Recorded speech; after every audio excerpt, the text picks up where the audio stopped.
Hello there, how are you? Hope you're all well. Welcome to a rather unusual episode of Mike on the Mic. It's not really Mike on the Mic, unless you count this mic, I suppose. Yeah, the reason this is unusual is I am not well at all. I look like crap and I feel like crap. And the weather has not been good, it's not been kind to us. Today is, you can see out there, it's okay, but it's extremely windy. But I'm staying inside most of the day and keeping warm and stuff because I'm all choked up with a cold slash flu slash whatever it is.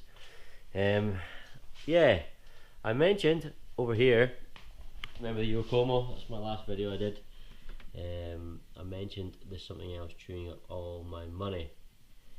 And it's one of the reasons I've not been able to, and I'm sorry, following from some of my earlier promises, I guess, about, getting the fleet up to strength, getting the, I think all these books, I use a new bookshelf, look.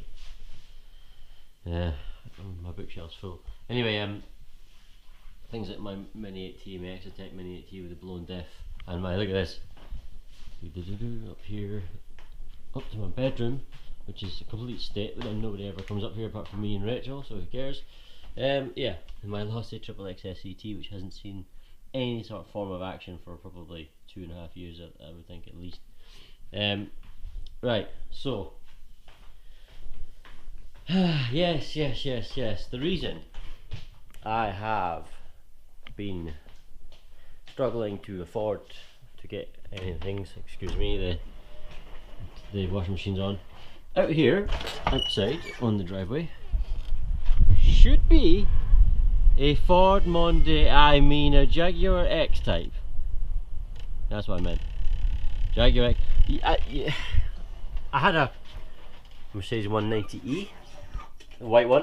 Some of you probably seen that in some of the videos, the back of shot and stuff. Fantastic old car, the Mercedes 190E. To this day, still the best built small saloon car of all time. There's a running joke on the internet saying the service intervals for the Mercedes 190: check and replace driver every 30 years if necessary. That's about right. Anyway, it's getting rusty. It's at my parents' house at the moment. It's for sale soon. I'm just tidying it up a little bit.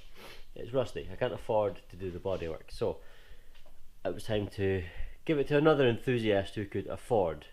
And I am a bit of an enthusiast of my 190s. You can see there's that there, and there's the Tamiya shell over here.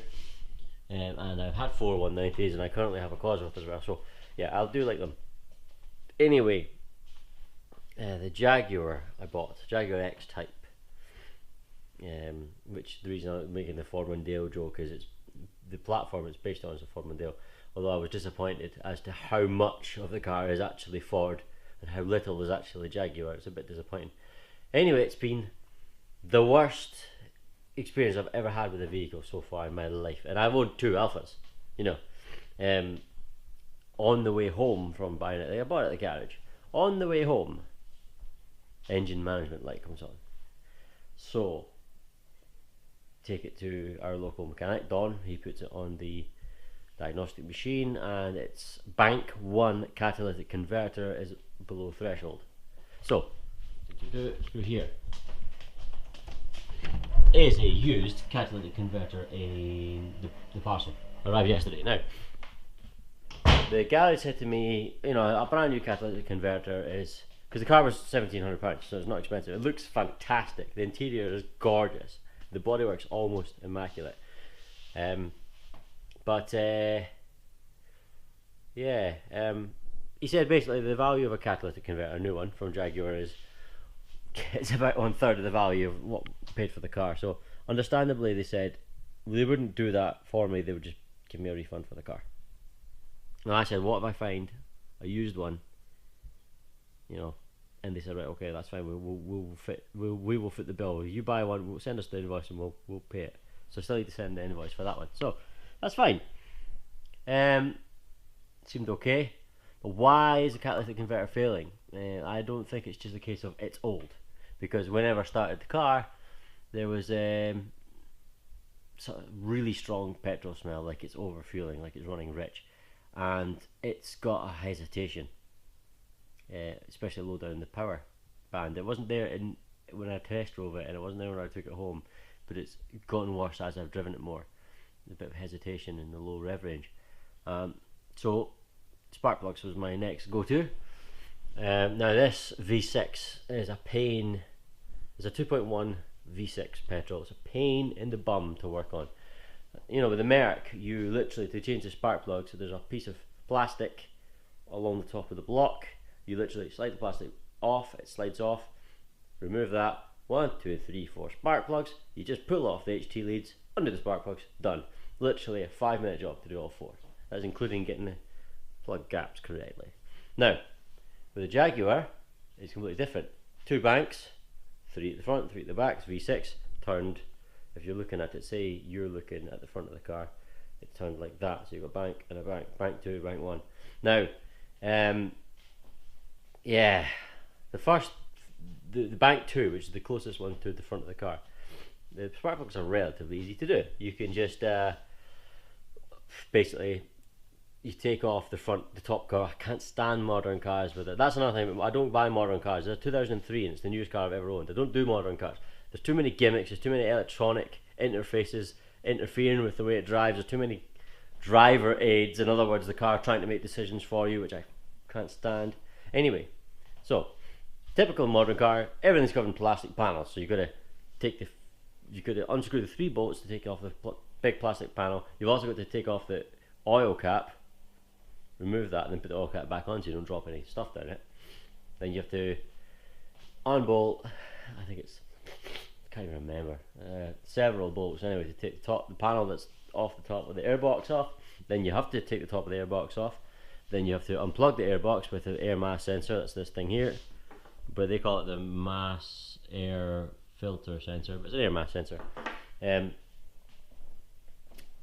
Yeah, then you've got to remove the air filter and unbolt the bottom of the airbox, remove the rest of the airbox off, and then you can see the ignition coils, 1, 2, 3, take them off, and then you can get the spark plugs out. And that's the easiest one to do, by far and away the easiest one to do. The back one requires you to remove the intake manifold from the top, which is like the exhaust manifold, you know, a big metal thing. Which includes you need to take off things like unbolt the throttle body, you have to unbolt, you actually technically, some people drain the coolant system, but what we did is we just lifted it above the height. So even though we'd unplugged it, if we left it above the height, the rest of it, the water's not going to run out of top. You have to unhook all the vacuum pipes, you've got to take off all these sensors. It's about a 2-hour job to replace the spark plugs. It's shocking. Right, anyway, we got that done. We got all the spark plug gaps correct. It correct plugs, the NGK Platinums, and it worked great for one journey, and then it started hesitating again. So the spark plugs briefly improved things, but not permanently. Right, okay, what's next? Well, that got me thinking, because obviously another thing I forgot to mention is the fueling.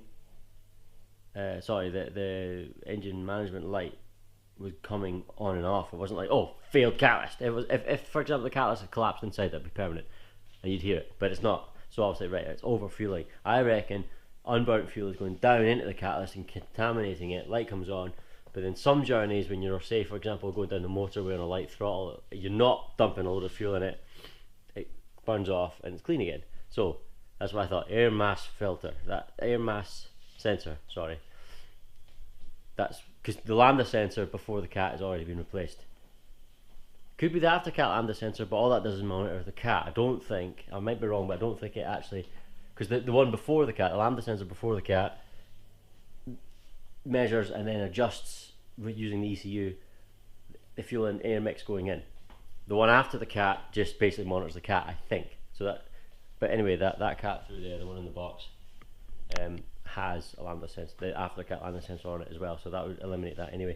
But the air mass sensor also does the same thing, right? Now this is the second one I've bought. First one I bought was from a company. It was like, oh, British quality, made in the UK, you know, blah blah blah blah blah. Cheap crap. I mean, the O-ring didn't even seal the gap. But bear in mind, this is a sensor that has to monitor air pressures and all the rest of it going past, so it has to be sealed off. And the O-ring didn't even seal it, so I had to use the O-ring from the existing one. And it looked really cheap. The soldering was poor and all the rest of it. And then when I drove the car, it ran like a dog. It idled rough. It was sort of thumping every few revolutions of the engine when it sort of stuttered. So that was crap. And then I drove it, and oh, it was good, for goodness sake. So I've sent it back. Nothing's gone. So I've got this one here. It's the same. It says Toyota because lots of cars use exactly the same Denso. The Denso plug is actually the one that comes on the Jaguar when it's new. I'm just so disappointed how much this is actually Ford. It's a Ford engine. I mean, you buy a Jaguar, you'd expect at least a Jaguar engine, even if it is on a Ford platform, but it's a Ford engine. So yeah, it's the same Denso plug, even though it's from a Toyota. So that should work. That is the original part, basically. It's got the same part number. What else I was talking about? Oh yeah, the subframe bushes. I think it's the rear subframe bushes at the back. I've started creaking like an old bed. I mean, the whole thing has been disastrous. And then I drove to Stirling to see Rachel, and on the way, I've noticed that when I was doing left-hand turns, especially like tight left-hand turns, there would be a mooing of like a cow or a moose from the front end, and I thought, right, okay, that's the power steering pump being a bit problematic. But it got worse and worse and worse. When I got to Stirling, it was grinding away. Got to Stirling, lifted the bonnet, no power steering fluid at all gone. So it's got a leak. I think the pump's on its way out. So I thought, you know what, had enough of this crap. I've just left it with the garage, and they can fix it or refund me. Because I've already sunk over £200 of my own money into it, and I just bought it a week ago, or just over a week ago. So, worst car so far I've ever bought. Now it has the potential to be a nice car. The thing is, I'm not an idiot. I'm not naive when it comes to cars. I'm very sensitive to what I'm feeling, what I'm hearing, and the chassis feels fine. It feels good. The steering feels good. The engine feels wonderful. The engine's super smooth, and the data coming back from Don's diagnostic machine tells me the engine is running very well, because it's not constantly having to. You can tell if an engine's constantly adjusting the air fuel mix all the time, because you've got live data, because from something like worn pistons or a vacuum leak or something. It's nothing like that. So I want to get it sorted, my Jaguar X type, but whatever, I can't. It's not my deal to fix. So anyway, that's it. That's the reason, and I know it's nothing RC related, but you know, this Mike and the Mike thing that I started isn't necessarily just about RC. It's about, you know, me getting to know you guys, and you guys getting to know me, and this is what's going on in my life right now. I'm ill, my car's messed up, I'm sort of stuck here because I've got no transport, but anyway, that's fine, no problem. We're supposed to stay in anyway. You do remember I talked about my first car, my Citroen AX GT, getting scrapped after owning it for half my life, and I was mortified about it. I kept the steering wheel. Isn't that lovely? An old 1980s steering wheel. I'm going to get that mounted onto the wall. I really love that car, I really do, and I've got the key from it. That's not the original key, my cousin broke the original key. I had to get a new ignition barrel and everything, but I had this, got this in Spain years ago. It's a scorpion encased in this sort of resin, because the AXGT had a sort of small but deadly vibe going on around it, which sort of suited the scorpion. Yeah, nothing else going on really at the moment. I'm just, you can see I'm watching the MotoGP practice at the moment. I hope Dovizioso wins the championship this year. Rossi fan here, but Rossi's not going to win it now, not after breaking his leg and all the rest of it. He's just back, first race back, so we wish him well. I mean, I could be wrong. Someone could be watching this video in 4 months' time or 5 months' time saying, what are you on about? Rossi did win the 2017 season. I hope so, but it's not going to happen, I don't think. Anyway, there we are. I'm going to have a go at looking at that catalyst and see if it is the correct one, because I've not been lucky with my with my eBay orders of late. Yeah, and I'll keep. Oh, it started raining. There we are. Right, so good. Take care. Thanks for watching. Thanks for listening to me rant and all the rest of it. And maybe the Jaguar will be fine, and maybe I won't have it anymore. I'll let you know. Either way, thanks a lot. Cheers.